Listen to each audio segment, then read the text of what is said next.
पर आते हैं तो प्रफुल्ल के पटेल आज के दिन ना सिर्फ Dadra and Nagar Haveli and Daman and Diu के एडमिनिस्ट्रेटर हैं, बल्कि अब लक्षद्वीप के भी एडमिनिस्ट्रेटर हैं। ये क्या किया इन्होंने ऐसा लक्षद्वीप के एडमिनिस्ट्रेटर बनने के बाद? पहली चीज तो जितनी भी बची कुछ डेमोक्रेसी थी लक्षद्वीप में रहने वाले लोगों के पास, उससे भी चूस लिया गया। अब एक बारी जो एमपी चुनते हैं ये 5 साल में, उसे इग्नोर कर दो तो उसके अलावा ये अपने इलेक्टेड ऑफिशियल्स को बस पंचायत के लेवल पर ही चुन सकते हैं। और पंचायत के पास से 5 डिफरेंट एरियाज से पावर्स को हटा दिया गया। Education, health care, agriculture, animal husbandry और फिशरीज के सेक्टर में यहां से पंचायत की पावर्स छीन ली गई। दूसरा, नई पंचायत रेगुलेशंस प्रपोज करी गई हैं कि जिन लोगों के 2 से ज्यादा बच्चे हैं वो इनएलिजिबल हो जाएंगे इलेक्शंस कंटेस्ट करने के लिए लक्षद्वीप के अंदर। बड़ा ही इंटरेस्टिंग लॉ है। आप सोचोगे कि पूरे देश में क्यों नहीं लगा देते ये लॉ, कि सारे देश में ही जिन पॉलिटिशियंस के 2 से ज्यादा बच्चे हैं वो इलेक्शंस नहीं कंटेस्ट कर सकते।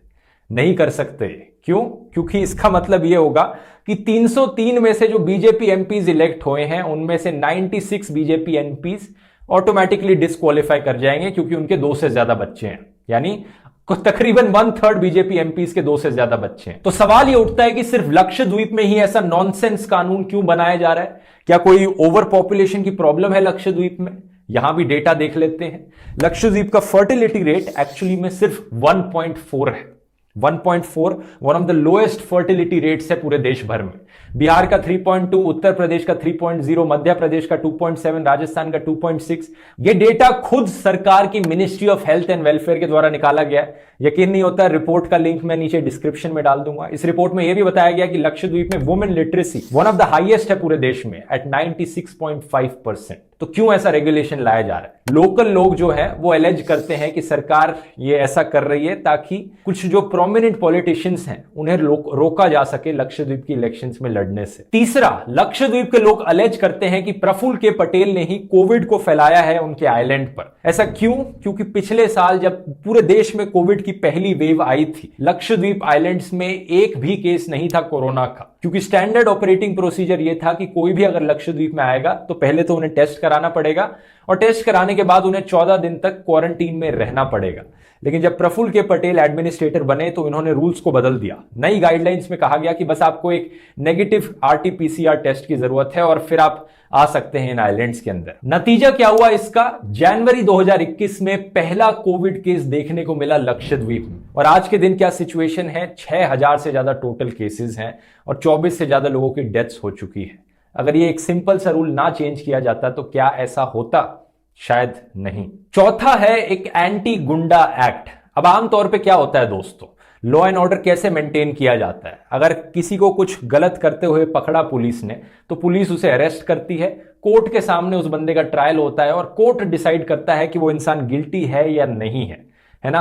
लेकिन रिसेंटली हम ऐसे कई केसेस होते हुए देख रहे हैं कि सरकारें ऐसे लॉज बना रही है जहां पर पावर पुलिस के पास जा रही है जो जुडिशरी के पास होनी चाहिए। आज से 100 साल पहले एक रॉलेट एक्ट पास किया गया था ब्रिटिश के द्वारा, जहां पर किसी को भी अरेस्ट किया जा सकता था और जेल में डाला जा सकता था बिना कोर्ट के ट्रायल के। 100 साल बाद इंडियन सरकार ने UAPA अमेंडमेंट बिल बनाया 2019 का। सेम चीज करी सरकार ने कि सरकार के पास पावर है, वो किसे टेररिस्ट घोषित करेंगे और उन्हें बिना ट्रायल के जेल में डाल के रखा जा सकता है। मार्च के महीने में बिहार में भी एक ऐसा ही लॉ बनाया गया, Bihar special armed police bill 2021, जो पुलिस ऑफिसर्स को स्पेशल पावर देता है कि वो सर्च एंड अरेस्ट कंडक्ट कर सकते हैं बिना किसी वारंट के। इतना ही नहीं, अगर कोई पुलिस ऑफिसर खुद कोई ऑफेंस करता है इस एक्ट के अंदर तो कोर्ट को भी एक्शन लेने से पहले सरकार के एक ऑफिसर की ऑथराइजेशन लेनी जरूरी है। मतलब सरकार की परमिशन लेनी जरूरी है, इससे पहले कोर्ट कोई एक्शन ले पाए। अब लक्षद्वीप पर आते हैं। लक्षद्वीप में एक नए लॉ का ड्राफ्ट इंट्रोड्यूस किया गया है जिसका नाम है prevention of anti social activities या एंटी गुंडा एक्ट। बेसिकली ये अलाउ करता है कि किसी भी इंसान को डिटेन किया जा सकता है बिना पब्लिक डिस्क्लोजर के फॉर अप टू 1 ईयर। अब क्या सेंस बना इसके पीछे? कुछ लोग कहेंगे बड़ा क्राइम रेट बढ़ने लग रहा है लक्षद्वीप में, क्राइम की प्रॉब्लम बहुत ज्यादा होगी इसलिए ये एक्ट्स इंट्रोड्यूस किए जा रहे हैं। इसी तरह की जस्टिफिकेशन देते हैं ना ये अंधे लोग जो होते हैं जो हर चीज को सपोर्ट करते हैं। अब मैं इसका भी डेटा आपको दिखाता हूं। पूरे देश में लक्षद्वीप का क्राइम रेट लोएस्ट है तो भाई किसके लिए इंट्रोड्यूस किया गया है ये? अगर क्राइम रेट लोएस्ट भी ना होता ना तो भी सेंस नहीं बनता ऐसे लॉज बनाने का, क्योंकि ये laws principle of natural justice के अगेंस्ट जाते हैं, डेमोक्रेसी के अगेंस्ट जाते हैं। तो किस रीजन के लिए बनाया जा रहा है नया लॉ? लोकल लोगों का कहना है कि प्रफुल्ल के पटेल इसे इस्तेमाल करेंगे उन लोगों को जेल में डालने में जो उनके डिसीजंस को क्रिटिसाइज करते हैं या जो उनके खिलाफ प्रोटेस्ट करते हैं। तो पंचायत की पावर छीन ली गई, पुलिस राज थोपा गया, लेकिन बात यहां खत्म नहीं होती। पांचवा, एक नई लक्षद्वीप डेवलपमेंट अथॉरिटी क्रिएट करी गई। ऐसा कहा जाता है कि इससे बड़े बड़े कॉरपोरेट्स को लक्षद्वीप की जमीन बेच देना बहुत आसान हो जाएगा और वहां की जो नेचुरल बायोडाइवर्सिटी है और इकोसिस्टम है उस पर एक बहुत बड़ा खतरा पहुंचेगा। प्रफुल्ल पटेल का कहना है कि वो एक स्मार्ट सिटी बनाना चाहते हैं लक्षद्वीप में। बताइए, लक्षद्वीप के अंदर एक स्मार्ट सिटी बनाएंगे जो इतने छोटे छोटे आइलैंड्स हैं जहां पर इतने अच्छा नेचर प्रिजर्व हो रखा है, और बाकी देश का क्या?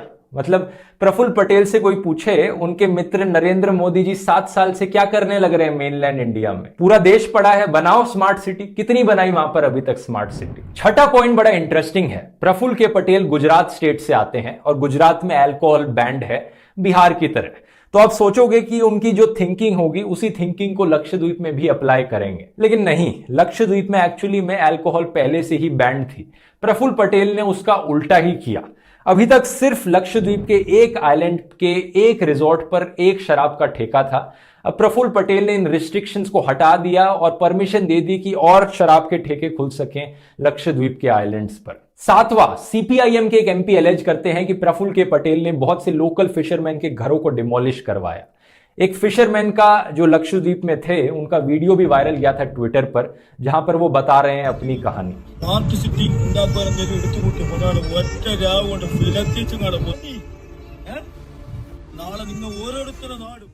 और फाइनली आठवां पॉइंट को इतना बड़ा पॉइंट नहीं है लेकिन इसे मेंशन करना जरूरी है क्योंकि ये दिखाता है कि कैसे बेमतलब पे वहां रहने वाले लोगों को तंग करने की कोशिश करी जा रही है। अब एक लक्षद्वीप में बीफ बैन लगा दिया गया है। अगर आपको नहीं पता, लक्षद्वीप में रहने वाले लोगों का जो कल्चर है वो मलयाली कल्चर से, केरला में रहने वाले लोगों के कल्चर से काफी सिमिलर है। तो वहां पर लोग बीफ खाते हैं ट्रेडिशनल। तो जबरदस्ती, मतलब जब पता है कि वहां रहने वाले लोगों को के कल्चर का ये पार्ट है, फिर भी उन पर एक बीफ बैन थोपा जा रहा है। काफी माइनर पॉइंट है लेकिन ओवरऑल जो पॉइंट्स मैंने बताए उनके बारे में जरा सोचकर देखिए। हमारे देश में एक ग्रुप ऑफ आइलैंड्स हैं यहां पर, जहां पर लोग बहुत एजुकेटेड हैं, हवा बड़ी साफ है, कोई पोल्यूशन नहीं है, कोई कूड़ा कचड़ा नहीं फैला हुआ, बड़े साफ क्लीन बीचेस हैं वहां पर, कोई क्राइम भी नहीं है, ओवर पॉपुलेशन की भी कोई प्रॉब्लम नहीं है, कोविड की भी कोई प्रॉब्लम नहीं थी अंटिल रिसेंटली। जो वहां रहने वाले लोग हैं वो अपने लाइवलीहुड के लिए फिशिंग करते हैं एक सस्टेनेबल तरीके से। ऐसा भी नहीं है कि उनकी फिशिंग से वहां की फिश की जो पॉपुलेशन है वो कम हो रही हो। उनका जो फिशिंग का तरीका है वो कमर्शियल फिशिंग से काफी अलग है। इसके अलावा थोड़ा बहुत टूरिज्म होता है जिससे वो लोग गुजारा। लक्षद्वीप की बात करते हैं, जहां पर मुख्य प्रशासक प्रफुल्ल खोड़ा पटेल को लेकर वहां के लोगों और जनप्रतिनिधियों में असंतोष बढ़ता जा रहा है। उनके द्वारा उठाए गए कदमों के विरोध में आम लोगों के साथ लक्षद्वीप के सांसद मोहम्मद फैजल और पड़ोसी राज्य केरल के कई सांसदों ने केंद्र सरकार से उन्हें वापस बुलाने की मांग की है।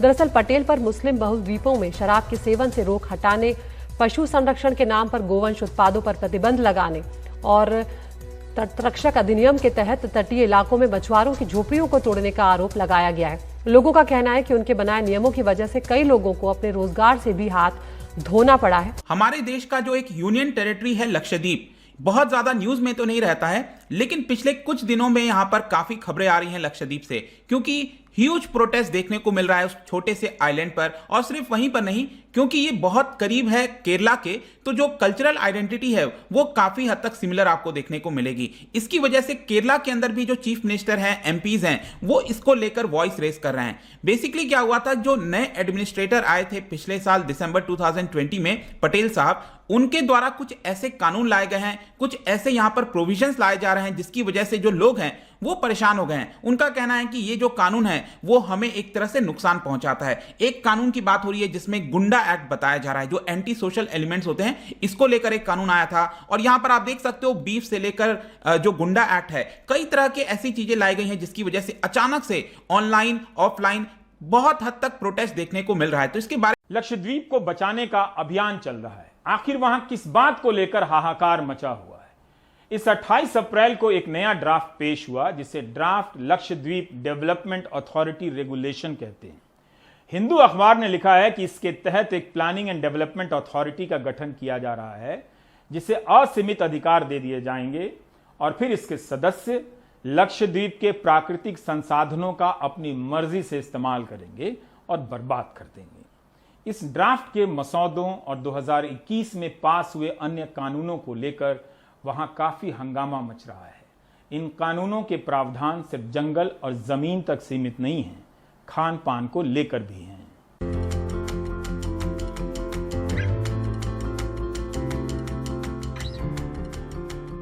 ये लक्षद्वीप की दुनिया है, खूबसूरत और शांत। खबरों में न रहना भी इसकी अच्छाई का हिस्सा है। समंदर में केरल से थोड़ी दूर और अरब सागर में देश के आखिरी हिस्से के तौर पर यह केंद्र शासित प्रदेश है। लक्षद्वीप में इन दिनों राजनीतिक तूफान आया हुआ है और इसके लिए वो गुजरात से यहां पहुंचे प्रशासक प्रफुल्ल खोड़ा पटेल को जिम्मेदार ठहरा रहे हैं।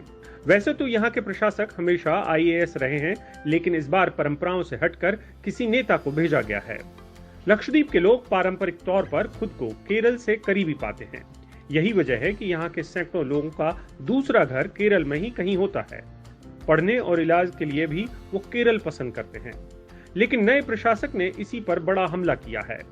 उनके आदेश हैं कि लक्षद्वीप को आने वाले जहाज मैंगलोर से चलें।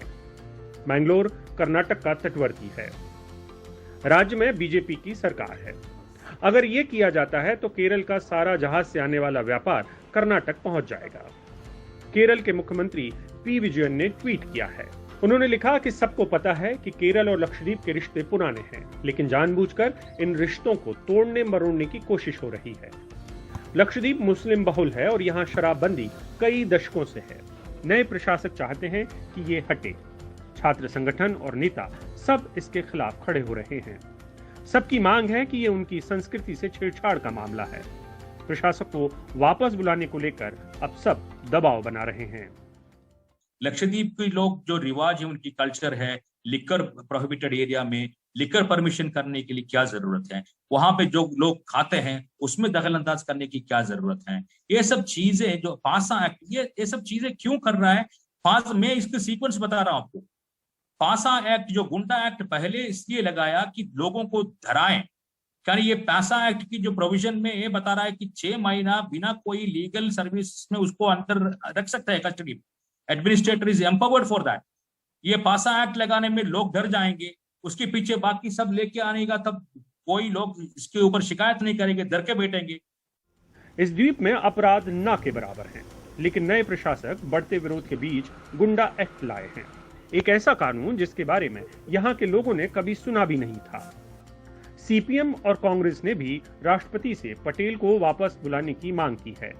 केरल के सांसद शशि थरूर ने ट्वीट करके कहा है कि हम देश में शांति और सौहार्द से रहने वाले इलाके को खत्म कर रहे हैं।